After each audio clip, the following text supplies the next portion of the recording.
வணக்கம் மக்களே, welcome to FDFS with Mohi. So இன்றைக்கி நம்ம ஒரு தமிழ் காமெடி ட்ராமா மூவியாக வர மே 1 ரிலீஸ் ஆக இருக்க டூரிஸ்ட் ஃபேமிலி படத்தினுடைய ப்ரீமியர் ஷோ பார்த்தாச்சு. ஸோ இந்த படத்தை லீட் பண்ணியிருக்காங்க சசிகுமார், சிம்ரன், மிதுன், கமலேஷ், அப்புறம் MS பாஸ்கர், ரமேஷ் திலக், அப்புறம் இளங்கோ குமரவேல் அவர்கள், அப்புறம் யோகேஸ்வரி அண்ட் யோகி பாபு.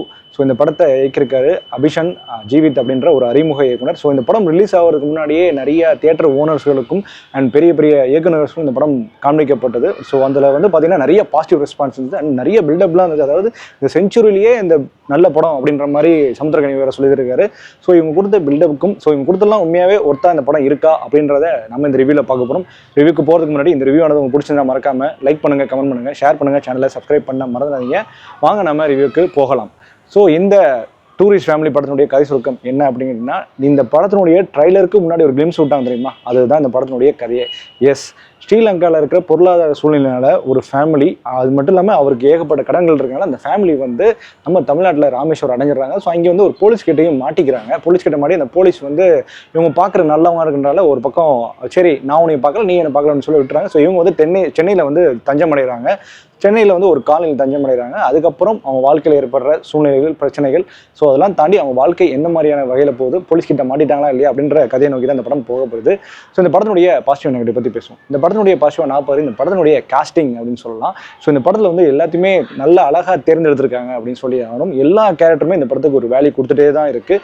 நிறைய விஷயங்கள் இந்த படத்தில் அந்த கேரக்டர்ஸ் தான் இந்த படத்தினுடைய ஒரு மெயின் பிளே அப்படின்னு கூட சொல்லலாம். இந்த படத்தை நம்ம உன்னுத்து பார்க்கக்கூடிய அளவுக்கு அந்த கேரக்டர்ஸ் எல்லாமே கரெக்டாகவே பங்கேற்றிருக்கு அப்படின்னு சொல்லலாம். எஸ்பெஷலி பார்த்தீங்கன்னா ரமேஷ் திலக் கேரக்டராக இருக்கட்டும், அப்புறம் இளங்கோ குமரவேல் அவங்களோட ஜோடியாக இருக்கட்டும், அப்புறம் MS பாஸ்கர் அவருடைய கேரக்டராக இருக்கட்டும், ஸோ அதுமாதிரி பகவதி பக்ஸா அவருடைய கேரக்டராக இருக்கட்டும், அந்த போலீஸ் அவர் இன்னசென்ஸாக இருக்கிறதா இருக்கட்டும், அதுமாதிரி யோகி பாபு சிம்ரனுக்கு அண்ணா வராரு. ஸோ அவர் ஊர் கூட்டு வந்ததுக்கப்புறம் அவர் பண்ண சில சேஷ்ட காமெடியெலாம் இருக்கட்டும். ஸோ இது எல்லாமே இந்த கேரக்டரைசேஷன் எல்லாமே சூப்பராக அப்புறம் இந்த படத்தினுடைய இயக்குனரே இந்த படத்தில் ஒரு முக்கியமான சீக்வன்ஸ் நடிச்சிருப்பாரு. அந்த சீக்வன்ஸ்லாம் ரொம்ப ஸ்ட்ராங்கான சீக்வன்ஸ். அது கண்கலங்க வைக்கிற ஒரு சீக்வன்ஸ் கூட சொல்லலாம். ஸோ அது மாதிரி இந்த படத்தில் அடுத்தடுத்து இந்த கேஸ்டிங் தான் மெயின் விஷயமே அப்படின்னு சொல்லலாம். அதுமாதிரி இந்த படத்தினுடைய ஸ்க்ரீன் பிளே பொறுத்த வரைக்கும் பார்த்தீங்கன்னா ஒரு அழகான ஒரு ஃபீல் குட் படம் பார்க்குற ஃபீலை ஸ்டார்டிங் த்ரூ அவுட் எண்டிங் வரைக்கும் இந்த படம் கொடுத்துட்டு இருக்கு. அது மிகப்பெரிய பாசிட்டிவாக இந்த படத்தில் அமைது அப்படின்னு சொல்லலாம்.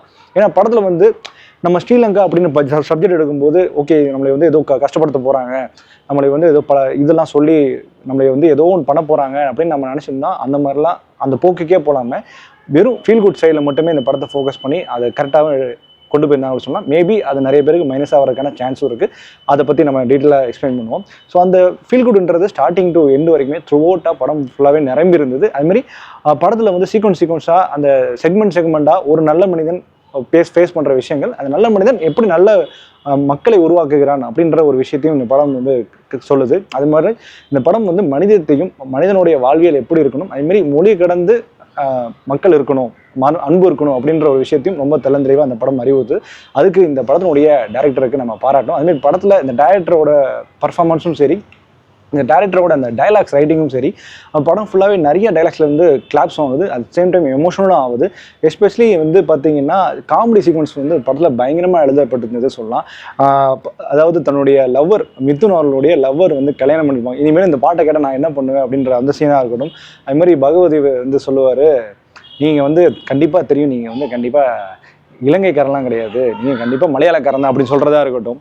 ஸோ இந்த மாதிரி எல்லா சீக்வன்ஸுமே படத்தில் முக்கியமான விஷயமே அந்த காமெடி அரங்கேறப்பட்ட விஷயம் ரொம்ப சிறப்பாக இருந்தது. அண்ட் மோர் ஓவர் இந்த படத்தில் சசிகுமார் அவர் தொடர்ந்து சில நல்ல படங்களை அவர் வந்துகிட்டே இருக்காரு, சூஸ் பண்ணிட்டே இருக்காரு. அந்த வகையில் இந்த படமும் அவருடைய நல்ல படங்களோட கேட்டகரியில் சேரும். அது எந்த ஒரு டவுட்டுமே இல்லை. அவருடைய பர்ஃபார்மன்ஸும் இந்த படத்துக்கு தேவையான அளவு நீட்டாகவும் இருந்தது. அதுமாதிரி இந்த படத்தில் ஹீரோ, இந்த கதையும், இந்த ஸ்க்ரீன் பிளேயும் அப்படின்னு கூட சொல்லலாம். ஸோ அந்த கதைக்கு இந்த ஹீரோவுக்கு இவர் உண்மையாக சப்போர்ட்டிங் பண்ணிருக்காரு கூட சொல்லலாம். சிம்ரனும் சரி, மிதுனும் சரி, முக்கியமாக இந்த படத்தில் பேசப்படக்கூடிய ஒரு கேரக்டர்னா கமலேஷ் அப்படின்ற ஒரு சின்ன பையன். அவன் பூந்து விளாண்டான் படம் ஃபுல்லாகவே. அவன் வர சீன்ஸ் எல்லாமே கண்டிப்பாக ஏதோ ஃபன் இருக்குது அப்படின்ற மாதிரி நம்பி பார்க்கலாம். அந்த மாதிரி இருக்குது. அதுமாதிரி யோகி பாபுவோட ஃபர்ஸ்ட் ஹாஃபில் வர சீக்வன்ஸ் எல்லாமே கிளாப்ஸ் அல்லது டைமிங் சூப்பராகவே இந்த படத்தில் நல்லா ஒர்க் அவுட் ஆயிருந்தது அப்படின்னு சொல்லலாம். அதேமாரி பார்த்தீங்கன்னா ரமேஷ் திலக்கோடு மற்ற எல்லா சப்போர்ட்டிங் ஆக்டர்ஸுமே இந்த படத்துக்கு ஒரு பெரிய பலமாக அமைஞ்சிருக்காங்க. அது ஒரு பெரிய பாசிட்டிவாக நான் பார்க்குறேன். அதேமாதிரி இந்த படத்தினுடைய பிரச்சனைகள் என்ன அப்படின்னு கேட்டிங்கன்னா, இந்த படம் கதை அப்படின்ற விஷயம் பார்த்திங்கன்னா செகண்ட் ஹாஃபில் நாம் ஒரு விஷயத்தை நம்பி இருப்போம். ஓகே இது ஏதோ ஒரு சேசிங்கான சீன்ஸ் இருக்கும், ஏதோ மாட்டிக்க போகிறாங்க அப்படின்ற மாதிரி எதிர்பார்த்த ஒரு விஷயம் இருப்போம். ஆனால் அது ஒரு அன்ஃபினிஷ்டாக இன்னும் கொஞ்சம் தெளிவாக சொல்லியிருக்கலாமோ, இன்னும் இந்த கிளைமேக்ஸை வேறு மாதிரியான போர்ட்ரேட் பண்ணியிருக்கலாமோ, மேபி அதுதான் நான் சொன்ன மாதிரி தான் இந்த படத்தில் வந்து இந்த எமோஷனல் சீக்வன்ஸ் ரொம்ப உள்ள டெப்த்தாக போவேணா அப்படின்ற ஒரு மைண்ட் செட் வச்சிருக்காங்க. பட் இருந்தாலும் ஏன்னா அவங்க ஸ்ரீலங்காலேருந்து வராங்க. ஸோ ஸ்ரீலங்காலேருந்து வரவங்களோட பிரச்சனையை பற்றி இவங்க எதுவுமே பேசாமல் இருக்காங்க. ஏன்னா அவங்க வந்து பார்த்தீங்கன்னா ஃபினான்ஷியலாக இங்கே ஸ்ட்ரகிள் இருக்கனால தான் இங்கே வந்திருக்காங்க. ஸோ இவங்க வந்து சின்ன சின்ன விஷயம் சொல்கிறாங்க, அங்கே எதுவும் நடக்காத மாதிரி காட்டிட்டு சில விஷயங்கள் காட்டுறாங்க. அது கொஞ்சம் இன்னும் கொஞ்சம் டெப்த்தாக உள்ளே போயிருக்கலாமோ அப்படின்ற மட்டும்தான் எனக்கு தோணுச்சு. தவிர்த்து மற்றபடி இந்த படத்தில் பெருசாக பிரச்சனைகள் இருக்க மாதிரி எனக்கு தோணல. அதே மாதிரி செகண்ட் ஹாஃப் வந்து பார்த்தீங்கன்னா கொஞ்சம் இந்த ஓடிடியில் வர சில எபிசோட்ஸ் பார்க்குற மாதிரி கொஞ்சம் செக்மெண்ட்டாக போச்சு. அவன் வீட்டில் ஒரு நடக்கிற பிரச்சனை, அப்புறம் வந்து இன்னொரு பக்கத்து வீட்டுக்காரனுக்கு பிரச்சனை, அப்புறம் இன்னொருத்த வீட்டில் வந்து பார்த்தீங்கன்னா ஒருத்தவங்க லேடி இறந்துருப்பாங்க, அப்புறம் அவங்க வீட்டில் வர பிரச்சனை. ஸோ இது மாதிரி எதாவது சிம்பிளாக சொல்லணும்னா இந்த படம் வந்து மனிதத்தை பற்றி எக்ஸ்பிளைன் பண்ணுற ஒரு படம். ஸோ மனிதம் நம்ம வந்து பக்கத்து வீட்டுக்காரன் தானே பேசாமல் இருக்கணும் அப்படிலாம் இல்லை. பக்கத்து வீட்டுக்காரனா எதாவது பிரச்சனை நம்ம போய் நிற்கணும் அப்படின்றத நம்ம முன்னோர்கள் வந்து சொல்லிக் கொடுத்த விஷயம். அது இப்போ கொஞ்ச நாளாகவே சமீபத்திலவே நிறைய இடங்களில் இல்லை. ஸோ அதை மறுபடியும் ரீகலெக்ட் பண்ணி எல்லாருமே ஒன்று தான், எல்லாரும் அன்பு கொடுத்து அன்பு வாங்கிக்கோங்க அப்படின்றத தெளிவாக சொல்கிறாங்க. அது மட்டும் தான் இந்த படத்தினுடைய முக்கியமான ஃபோக்கஸ். ஸோ இது படம் ஃபுல்லாகவே அன்பு அன்பு அன்பு. ஸோ அன்பு தான் ஜெயிக்கும். அது மாதிரி தான் இந்த படம் வந்து இந்த படத்தில் அன்பு ஜெயிச்சிருக்கு அப்படின்னு தான் சொல்லி ஆகணும். ஸோ மொத்தத்தில் இந்த படத்தை பார்க்கலாமா வேணாமா, இல்லை கண்டிப்பாக பார்த்தே திரும்பிங்கன்னா என்னை பொறுத்த வரைக்கும் கண்டிப்பாக பார்க்கலாம். கண்டிப்பாக ஃபேமிலி ஆடியன்ஸுக்கு கண்டிப்பாக பிடிக்கும். அதில் எந்த ஒரு டவுட்டுமே இல்லை. எல்லா ஃபேமிலி ஆடியன்ஸும் நல்லாவே ரசித்து கொண்டாடுவாங்க அப்படின்னு நான் நம்புகிறேன். ஸோ இந்த படத்துக்கு நம்ம கொடுக்கக்கூடிய ரேட்டிங் என்ன அப்படின்னு கேட்டிங்கன்னா 5க்கு 3.5. ஓகே மக்களே, இந்த ரிவ்யூ பிடிச்சா நம்புறேன். இந்த ரிவ்யூ பிடிச்சா மறக்காம லைக் பண்ணுங்கள், கமெண்ட் பண்ணுங்கள், ஷேர் பண்ணுங்கள், சேனலை சப்ஸ்கிரைப் பண்ணுங்கள். Stay with me FDFS with மோகி.